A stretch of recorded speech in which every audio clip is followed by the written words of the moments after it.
Yes. What? Hang on. Oh, yes. It's like weird Inception for me. It is weird Inception, and it definitely has a delay. Yes. It's like live 3 minutes later. Okay.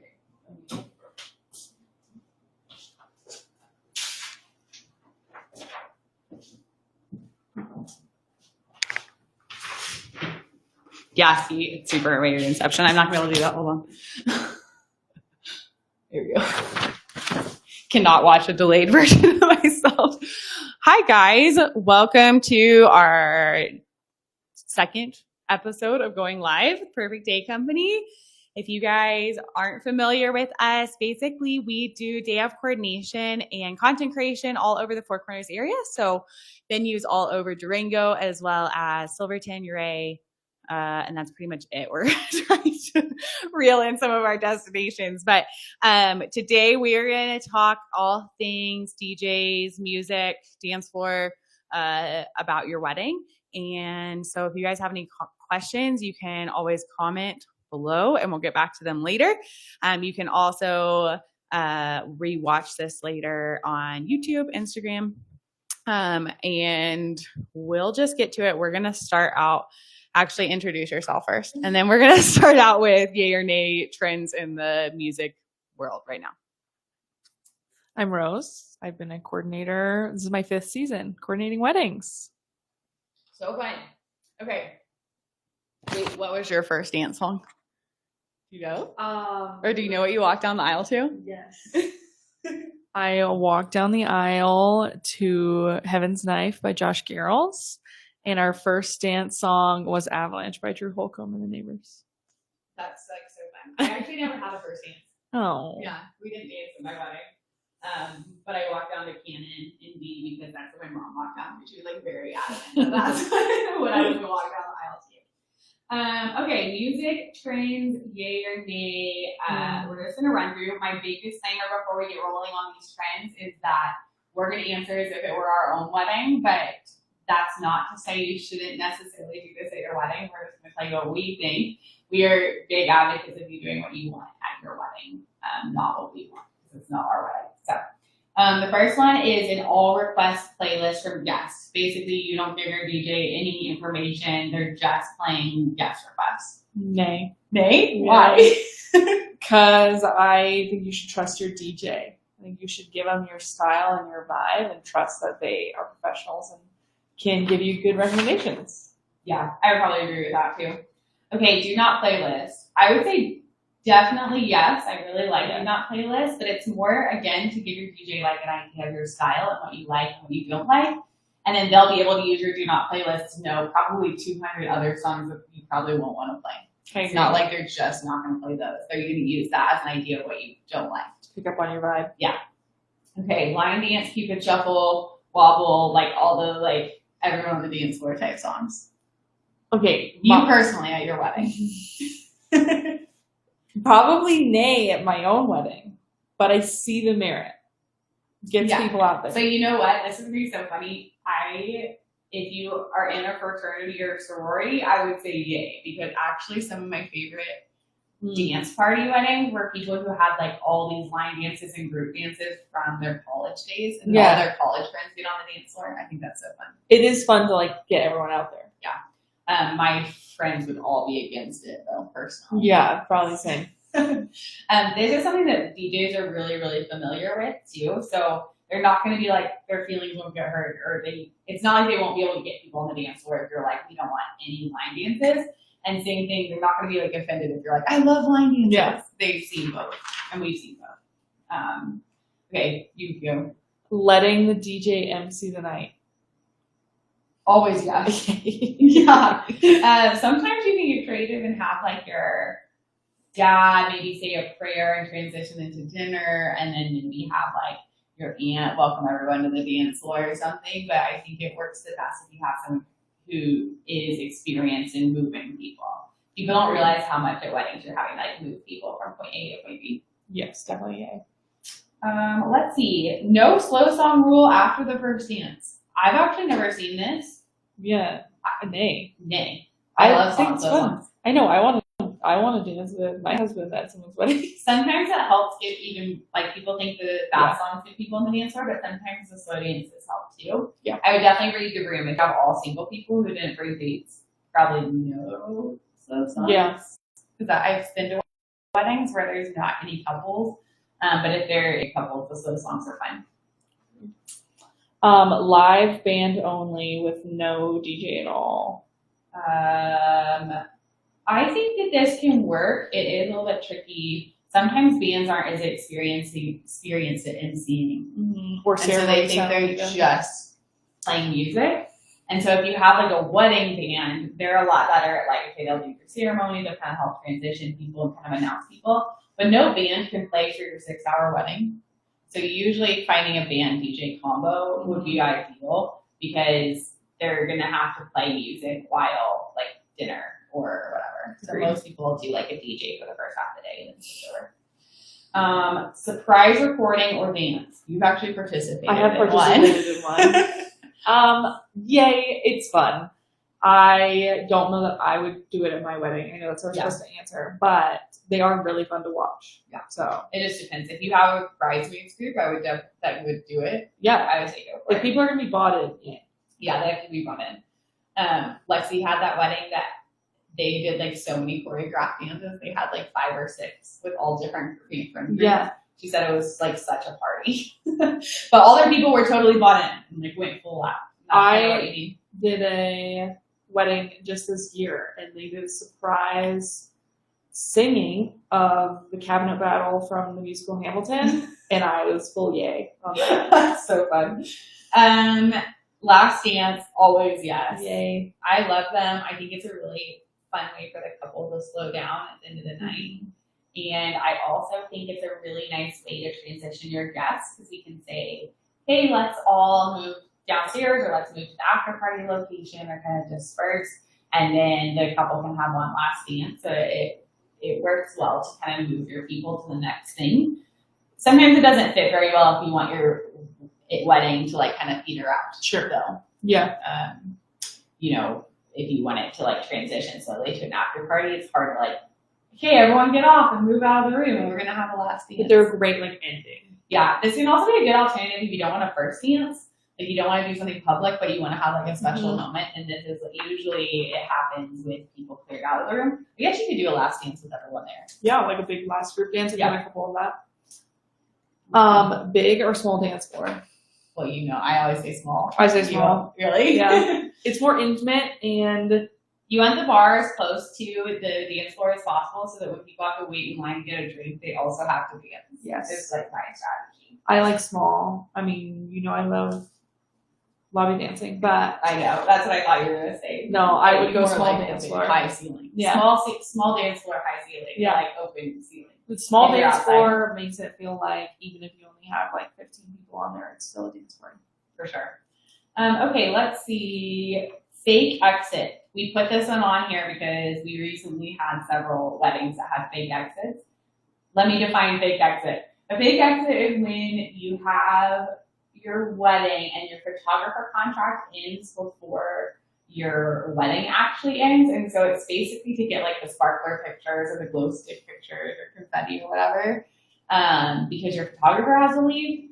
I love exits, I love confetti, and I love sparklers, but I would rather not do an exit than do a fake exit. Same, like So where you nay come back every in. time. Nay, if I have a couple that wants to do it, I always say we like reframe it as like sparkler party or like confetti party. Or maybe even do it at the beginning of the dance Yes, party. Like, on the let's dance take floor. off the dance floor with the sparklers. Yes. Obviously, that have to be outside. The tricky part is if you, let's just say you do a fake exit at 9 p.m., you're asking every person from your wedding to like move to where you're going to do an exit or sparkler party or whatever, and then you're having to like bring them all back to the dance floor. It like can really wreck the vibe of the It dance just floor. wrecks it. I don't know if I've ever seen it done completely well. The other thing too is you're kind of missing like a good chunk of your DJ contract or your Yes. band contract. So we did have one that like they got back on the dance floor, but they missed like 30 minutes Oh, yeah, of it's the a lot to dancing orchestrate. time. So it just takes longer than you would think. Yeah, I agree. Okay, we're gonna move into like pros and cons of DJ versus a live band versus just doing a playlist. pros and cons. You guys will hear me say this in every one of these live videos. We really are happy to coordinate however you guys want. If you're live band people, we work with awesome ones that we love. We work with live music for the ceremony and then DJ for the reception. We've done DJ for the ceremony and live music for the reception. There could be really any combination. I would say it's really personal preference, but it really, really, for this one specifically, will boil down to your budget. A live band is going to cost almost like 3 to 5 times more and sometimes even higher than a DJ. And so that might be a big factor. And I definitely would not say that a band is more a preference. I don't think it's a requirement for like a fun dance party. Like we've had some really talented DJs that I think music was a high priority for the couple and they still executed that well with the DJ. I would definitely also not write off the fact that you can do some sort of combo. So you can do DJ for the ceremony, like I said, you can do DJ for the ceremony and then switch over to live band or vice versa. And we have some really talented DJs here in town that actually do that. So Rob Webster typically will do like a live music for dinner and the ceremony and cocktail hour and then switch over to DJing. $6 String Band has a really awesome combo where they'll do the band for any part of the night, and then they partner with one of the band members, Steven Sellers, and he DJs as well. And then we also have a lot of like string quartets or like live guitar. We worked with Horse this week, and they did some really, really fun like dinner country music stuff, and then they transitioned to Cody with CodeStar, did their DJ. And then we also work with Myers at Stand Alone, and he's so great. So shout out to all of the awesome bands, DJs, combos that we work with. There's lots more. So if you guys ever are looking for a specific DJ or band within a certain budget or style, let us know. We probably have 30. Bands are typically really willing to travel too. So we have a lot come from Denver, Albuquerque, things like that. I guess DJs in theory would be willing to travel too, but we have so many good ones here. We don't typically have DJs come in. Okay, so tell them all about booking your DJ. Okay, I feel like with any vendor, you kind of want to interview them, see if they're going to be the right fit vibe for your wedding. I think like to preface, anyone that we like introduce you to via the Perfect Deco is like someone we fully stand behind and would love like to work with and is going to do like a great job at your wedding. I think the things that you want to ask are like what their personal style is, you know, just like you have your own personal style for your music, your DJ is going to have that too. So asking like, are they mixing their own music? Are they playing a playlist? Are they like just taking the songs that you recommend, or are they like really trying to figure out like what your vibe is? I think it's important to ask like how they get people onto the dance floor if it feels like nothing is happening. I've had some weddings where it's like nobody is out there for certain kinds of songs, and like you might have a DJ who's like not feeling that out. You're like, I think you need to change You're up gonna that. You're gonna try something else. This is not working. And then you have other DJs who are like, oop, nobody liked that song, not going to play anything like that. So figuring out like how they handle that so that you can have a really great dance party all night. As always, I think it's great to look at reviews of any vendor you're going to hire, but DJ too, see what people say about them, what they like about them, how often and how long they've been DJing. I mean, you can have great DJs who are brand new, but I also think it's really helpful to see like who's been in the game. Do they like working weddings? Are they excited to be at weddings? Do they work weddings at all? Sometimes DJs don't work weddings. Yes. So that might be a pro for you. Like, yes. I don't want my DJ to sound like a typical wedding DJ. Or it might be a con because they're not going to have as much experience as like a wedding DJ. Yes. Yeah. I also think asking how comfortable they are with emceeing. Almost every DJ will agree to do it, but asking how they handle it, because that can really make some like really important moments kind of awkward. If they don't know how to transition. They're not handling some DJs will handle a big wedding just like they would a small wedding, or vice versa. Like you should not be handling a 35-person wedding the same way that you handle a 240-person wedding. The announcements need to be made different. Are they comfortable walking around making announcements when it's a smaller group, or it's not, you don't want to say like, okay, and now we're going to all transition over here when it's like 20 people. That's just awkward. Yeah.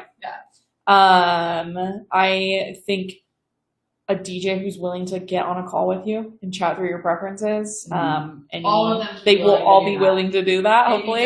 if someone's not willing, you should not hire them. Yes. Don't hire someone who's not willing to be on a call with you. No. I think you can pick up a lot on a call, like if the vibe is going to fit for you. Yeah. And if they have the energy that you want for your dance party.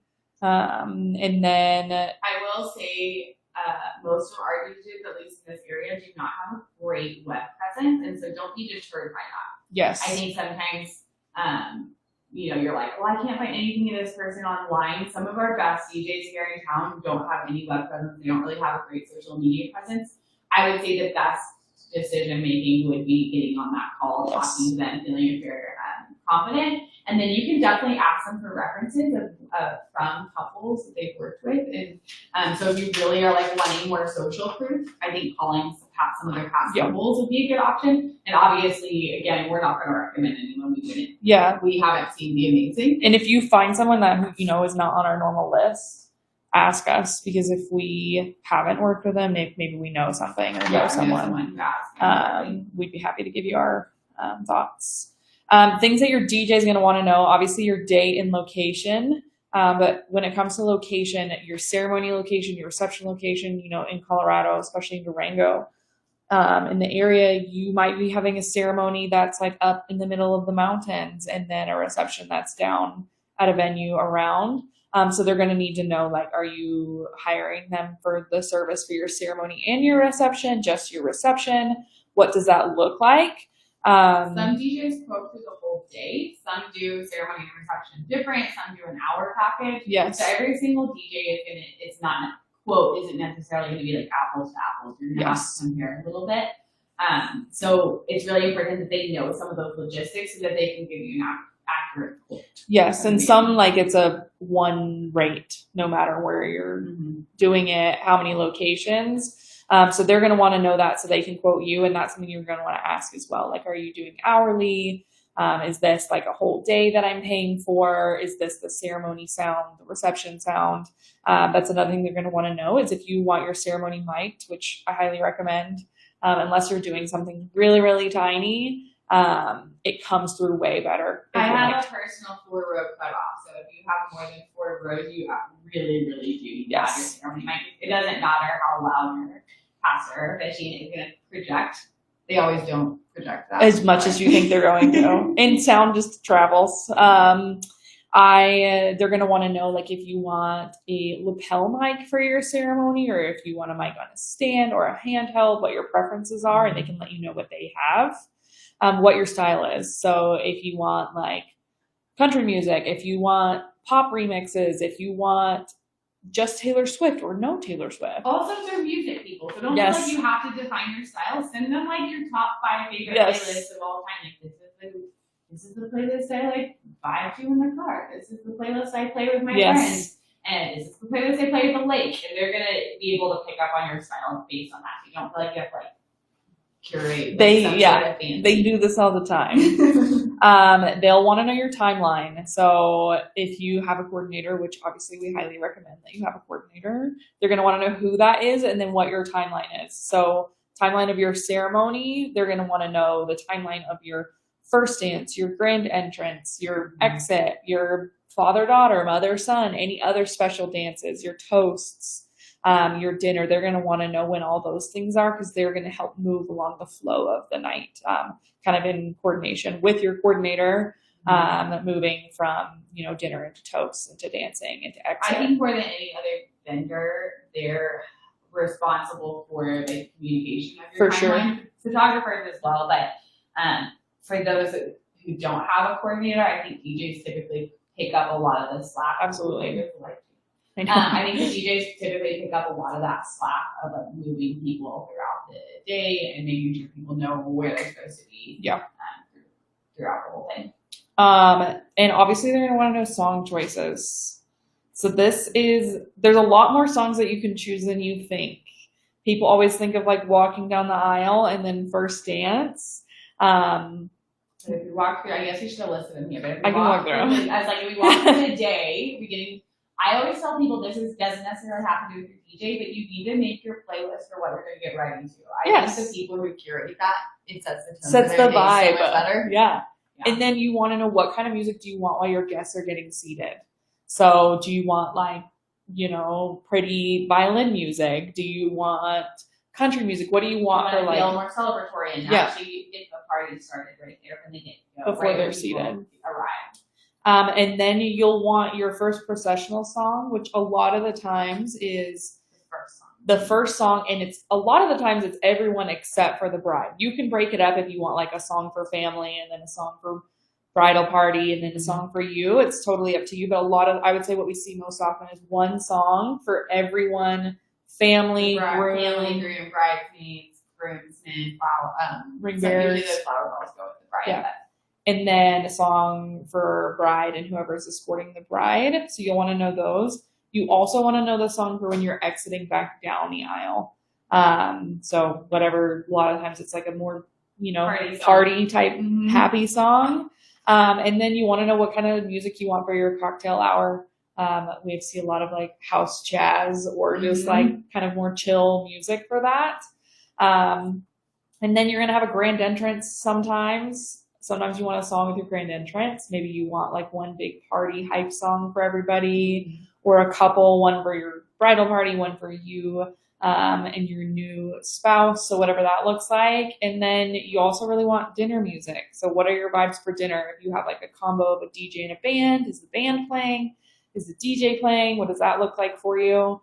And then you'll kind of move into toast, which usually don't have music for those. And then people pick cake cutting songs, like what song you want to play. Such fun cake cutting songs. So like what song do you want to cut your cake to? I would not remember that if I was planning my wedding. I remember cake cutting songs, but I think they're so fun. Yeah.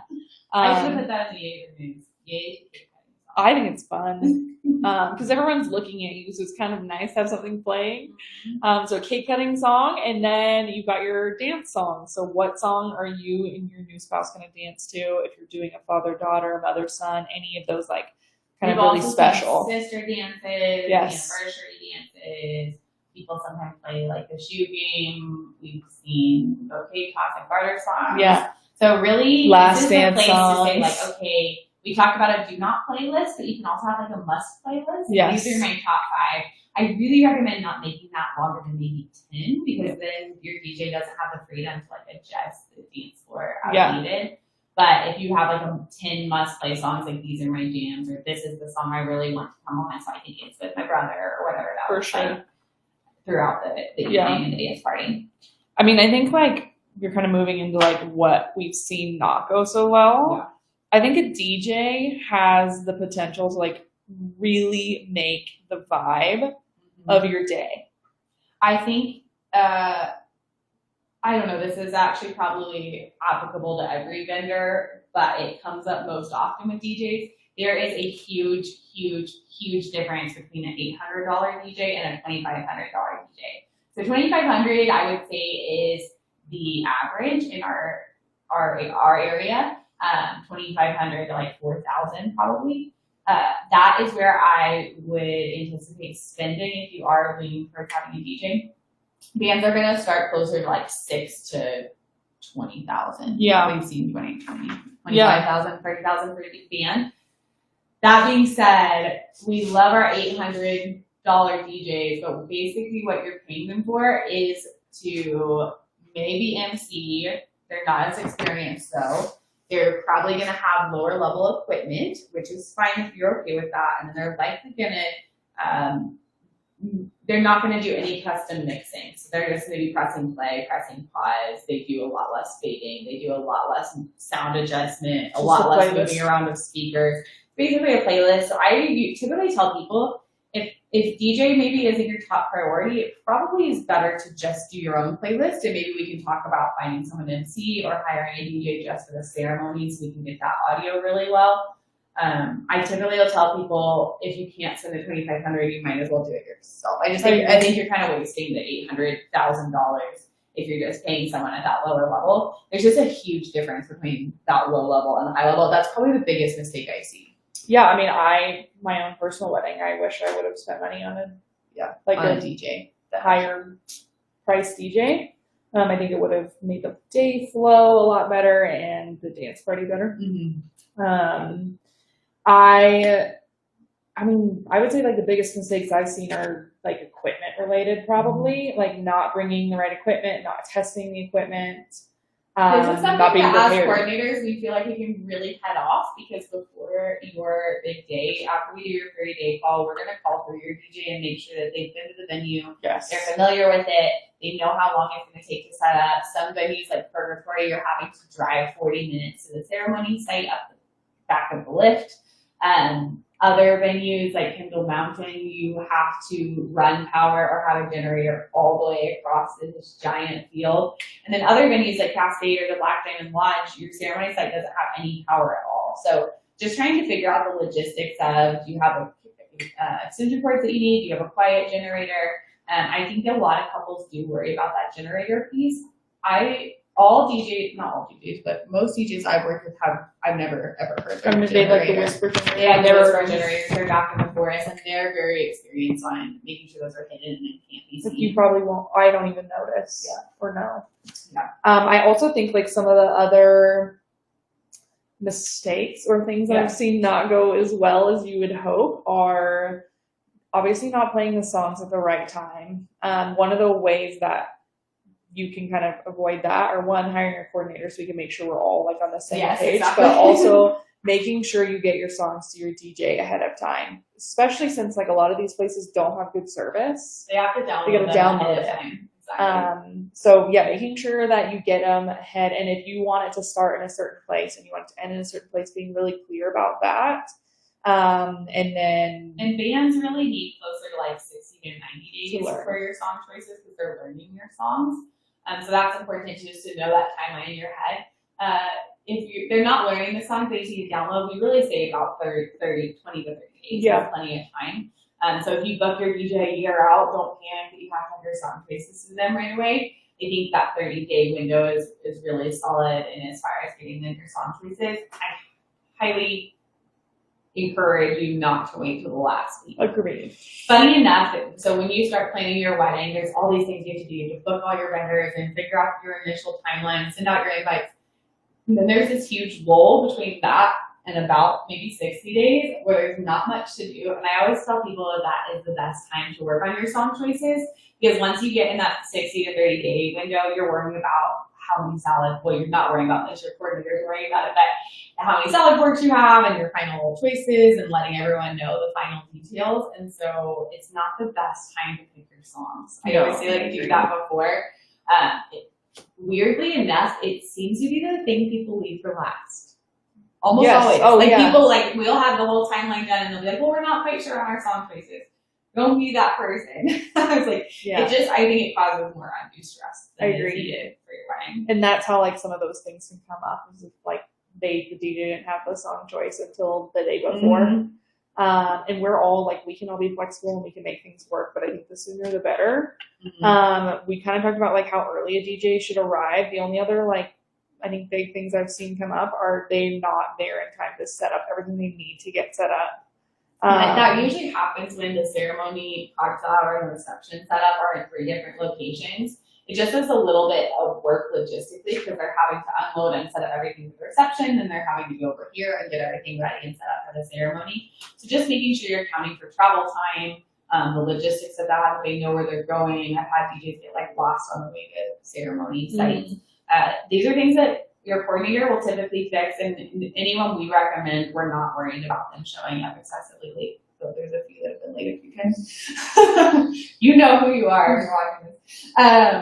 But I would say you should trust both your coordinator and your DJ as far as arrival time, because some DJs arrive at 10 a.m. and other ones, I usually say like 2 hours is probably about the sweet spot of arriving 2 hours before they need to start playing anything. But they'll tell you some of them want 4, some want 6, and we have a few that want as much time as possible. We love it. Okay, what is your favorite dance floor moment from a wedding you've done? I know. Well, you know I'm a confetti girl, so anything with confetti. Sometimes it goes better because people have like a good drop song. So if we are doing confetti at your wedding, I suggest picking like a song that has like a really good drop. Sure. Because I feel like the confetti moments are like more of an impact. So those are always my favorite. Or I there's something special about private property weddings that have like open air dancing Yes. with the string lights. So good. And so some of my favorites, like Top of the Pines up near on the way to Telluride, it just has the most incredible view. And so having the dancing like out in the open air is so special. But we did outside dancing at the Wyman Hotel once too. It's just like so pretty with the stars. And so yeah, those are my favorite. What are yours? Mine is, I have a specific one. Really? It was last summer. It was a private property wedding out on the family's property, out in this like kind of gulch, open air. Steven was DJing, like big string lights, and they were playing "Gimme Gimme Gimme" by ABBA, which was last year's like big dance song. Yeah, so funny. And it was just like everybody was on the dance floor. No one was sitting. Everyone was out. The vibes were so high. That's what I was thinking about, like Gwen and Brian's at the Black Diamond Lodge. There was this moment where they were dancing in the lobby, and you went outside, and you could like hear the music, and you could also like see the strobe lights, and it was like the most picturesque, like what you want to wedding. It was like people having so much fun. They were one of the ones that had so many college friends that they were like doing all their like fun dances. Yeah. I love any video that you can like get a top shot. Same. Photographer, those are fun. And then we also have like one of our coordinators is getting married later this summer, and they're going to do like a ton of swing dancing and like ballroom dancing. So I'm excited to kind of see how that plays out too. But dance floor is like such a fun portion. One like total side note, and we'll talk about this with bartending, but one thing that can kind of impact your dance floor is like the location of the bar. For so sure. I would definitely like, as my like one aside, just say maybe can take into consideration where your bar is in relation to your dance floor, because I've seen that kind of impact the space negatively. You think anything else for DJs or music? No, but hire a DJ. I know, hire a DJ. I was like, maybe in our last video, maybe like hire a DJ. Yeah, it is one of the things I will say that you'll see commonly in your coordinator, your planner's contract is to not press play on playlists. So if you do opt to not have a DJ when you work with us, we typically just say, hey, pick a family member that's going to be in charge of it, and then we're happy to remind them which songs to wear and cue them just like we would a DJ, but we typically will not be the ones to press. I mean, I've screwed it up so many times. It's not my video. It is not my area of expertise to press play when you walk down the aisle, and so if you can dedicate like a family member or something like that, we're happy to kind of who can practice, and we're happy to cue that person. But it is pretty typical that your planner or coordinator are not going to DJ your wedding. So hire a DJ. Yes. Rose had a really fun time emceeing once. I've done it multiple times. It's like every time I'm not doing it. I don't think you want me emceeing your wedding. Bye guys, we're gonna go live. I told myself I was gonna look up what the next one is. I think it's catering next Thursday. We'll talk to you guys soon. Bye. Let's see, I don't know how we even stop. There we go.